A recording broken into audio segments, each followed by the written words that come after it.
நண்பர்களுக்கு வணக்கம். மீண்டும் உங்களை சந்திப்பதில் மிக்க மகிழ்ச்சி. இது தடம் யூடியூப் சேனல். தடம் பார்த்து நடப்பவன் மனிதன், தடம் பதிப்பவன் மாமனிதன். நம்மளுடைய இந்து மதம் மற்றும் நம்மளுடைய தமிழ் கலாச்சாரத்துல பல ஆழமான நம்பிக்கைகளும் ரொம்ப ஒரு சில ஸ்ட்ராங்கான ஒரு பழக்க வழக்கங்களும் நம்ம கிட்ட இருக்கு அப்படின்னு நம்ம ஏற்கனவே சில வீடியோக்கள்ல பார்த்துட்டு வந்திருக்கோம். அந்த வகையில இன்னைக்கு நம்ம பார்க்க போற விஷயம் நம்மளுடைய இந்து மதத்தினுடைய அடிப்படையில ரொம்பவே முக்கியமாக கருதப்படக்கூடிய ஒரு விஷயம் இந்த ஆடி அமாவாசை அப்படிங்கிறது. இந்த அமாவாசை அப்படிங்கிறது மாசம் தான் வருது. பட் இருந்தாலும் இந்த ஆடி மாசத்துல வர்ற இந்த ஆடி அமாவாசையில அப்படி என்ன ஸ்பெஷல், எதனால இந்த ஆடி அமாவாசை அப்படிங்கிறது ஒரு தனித்துவம் வாய்ந்தது அப்படின்னு சொல்றோம் அப்படிங்கிறதுக்கு பின்னாடி இருக்கக்கூடிய காரணத்தை தான் இன்னைக்கு நம்ம வீடியோல பார்க்க போறோம். இன்னைக்கு வீடியோக்குள்ள போறதுக்கு முன்னாடி நம்ம சேனலை சப்ஸ்கிரைப் பண்ணாதவங்க சப்ஸ்கிரைப் பண்ணிடுங்க, மறக்காம பெல் பட்டனையும் கிளிக் பண்ணிடுங்க. வாங்க இன்னைக்கு நம்ம வீடியோக்குள்ள போலாம்.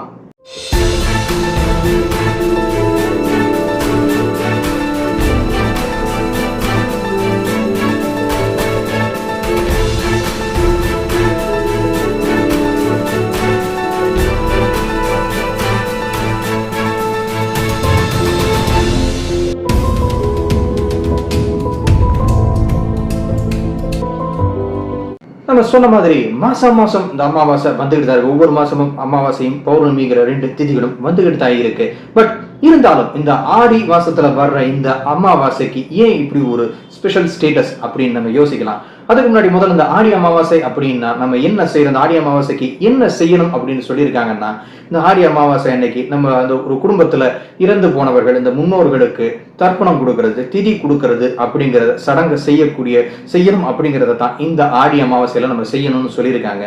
இதுக்கு காரணம் என்ன அப்படின்னா, அந்த இறந்து போன அந்த மனிதர்களுடைய அந்த ஆத்மாக்கள் எல்லாமே இந்த ஆடி அமாவாசை அன்னைக்கு நம்மளோட இந்த பூலோகத்துக்கு வர்றதுக்கான ஒரு வாய்ப்புகள் இருக்கு. அதனால அந்த ஆத்மாக்கள் தங்களுடைய சந்ததிகளை பார்க்கறதுக்காக, அவங்களை ஆசீர்வதிக்கிறதுக்காகவும் இந்த ஒரு நாள்ல, இந்த ஒரு குறிப்பிட்ட நாள் ஆடி அமாவாசையில அந்த ஆத்மாக்கள் இந்த பூலோகத்துக்கு வரும் அப்படின்னும், அந்த நாள்ல நம்ம அந்த ஆத்மாக்களுக்கு திதியும் தர்ப்பணமும் கொடுத்தோம் அப்படின்னா அது பரிபூர்ணமா அந்த ஆத்மாக்களுக்கு போய் சேரும். அது மட்டும் இல்லாம அந்த ஆத்மாக்களுடைய ஆசீர்வாதம் அந்த குடும்பத்துக்கும் அந்த சந்ததியினருக்கும் கிடைக்கும் அப்படிங்கிறது தான் இந்த ஆடி அமாவாசைக்கு பின்னாடி சொல்லக்கூடிய காரணம். இதனாலதான் இந்த ஆடி அமாவாசையை ரொம்ப ஸ்பெஷலா கொண்டாடுறாங்க. அந்த பித்ருக்கள் அந்த பித்ருலோகத்துல இருந்து இந்த பூலோகத்துக்கு வரக்கூடிய ஒரு நாளாக இந்த ஆடி அமாவாசையை குறிப்பிட்டிருக்காங்க நம்ம முன்னோர்கள். ஆடி அமாவாசைக்கான ஒரு ஸ்பிரிச்சுவல் ரீசன் நம்ம பார்த்துட்டோம். இதுக்கு பின்னாடி ஒரு சயின்டிபிக்கான ரீசனும் இருக்குங்க. அதாவது நமக்கு இன்னைக்கு இருக்கிற இந்த ஆஸ்ட்ரல் சயின்ஸ் படி இந்த சன்னுடைய மூவ்மெண்ட்டை சம்மர் சால்ஸ்டிஸ், வின்டர் சால்ஸ்டிஸ் அப்படின்னு சொல்லி பிரிச்சிருக்காங்க. இந்த சம்மர் சால்ஸ்டிஸ் அப்படின்னா என்னன்னா, பகல் பொழுதுகள் கொஞ்சம் அதிகமாக இருக்கும். அதாவது இரவு பொழுதை விட பகல் பொழுது கொஞ்சம் அதிகமான ஒரு காலகட்டமாக இருக்கும். ஏன் அப்படின்னு சொன்னா, அந்த காலகட்டத்தில் இந்த சம்மர் சால்ஸ்டிஸ் அப்படின்னு சொல்லக்கூடிய பீரியட்ல நம்மளுடைய பூமி அப்படின்ற இந்த கிரகம் சூரியனுக்கு ரொம்ப நெருக்கத்துல இருக்கும். அதனால இந்த பகல் பொழுது கொஞ்சம் அதிகமாக இருக்கும். அதே மாதிரி அதுக்கு அடுத்த பீரியடான வின்டர் சால்ஸ்டிஸ் அப்படிங்கிற அந்த பீரியட்ல இந்த பகல் பொழுது கம்மியாகவும் இரவு பொழுது கொஞ்சம் அதிகமாகவும் இருக்கும். இதுக்கு காரணம் என்ன அப்படின்னா, நம்மளுடைய இந்த பூமிங்கிற கிரகம் அந்த சூரியனை விட்டு விலகி போயிடுது அப்படின்னு சொல்றாங்க. அதனால பகல் பொழுது கம்மியாகவும் இரவு பொழுது அதிகமாகவும் இருக்கும். இப்ப இந்த இரண்டு சம்மர் அண்ட் வின்டர் சால்ஸ்டிஸ்க்கு இடைப்பட்ட பீரியடை தான் இந்த தட்சிணாயனம் அப்படின்னு சொல்றாங்க.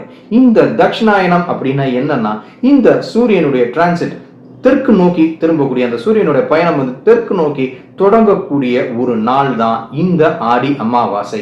இந்த சூரியனுடைய பயணம் தெற்கு நோக்கி திரும்புற இந்த நாளை தான் ஆடி அமாவாசை அப்படின்னு சொல்லி நம்மளுடைய முன்னோர்கள் குறிச்சு வச்சிருக்காங்க.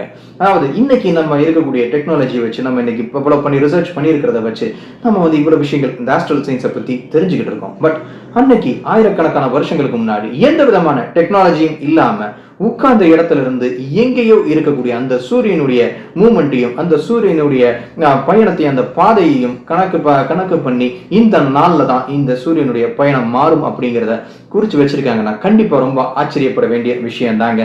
நம்மளுடைய முன்னோர்கள் ஒன்னும் காரணம் இல்லாம சொல்லல. ஏன்னா நம்ம எப்படி ஒரு ஸ்பிரிச்சுவலாகவும் ஒரு சயின்டிபிக்கலாகவும் இந்த காரணத்தை நம்ம சொன்னோமோ, இது இரண்டும் கலந்த மாதிரியான ஒரு ரிசர்ச்சும் பண்ணியிருக்காங்க. என்ன அப்படின்னா, இந்த தட்சிணாயனம் அப்படின்னு சொல்லக்கூடிய அந்த சவுத் நோக்கி திரும்பக்கூடிய அந்த ஸ்டேஜ், அந்த டேட்ல இந்த நம்மளுடைய பூமியும் பூலோகமும் அந்த இறந்தவர்கள் வாழ்றதா சொல்லக்கூடிய அந்த பித்ருலோகமும் நெருங்கி இருக்கும். அதனாலதான் அந்த உலகத்துல இருந்து அந்த ஆத்மாக்கள் இந்த பூலோகத்துக்கு வர்றதுக்கான ஒரு நாளாக இந்த ஆடி அமாவாசை சொல்லப்பட்டிருக்கு. அப்படிங்கிறது இந்த ஸ்பிரிச்சுவல் மற்றும் சயின்டிபிக் ரெண்டும் சேர்ந்த ஒரு அர்த்தமாக இந்த ஆடி அமாவாசைக்கு பின்னாடி இருக்கு.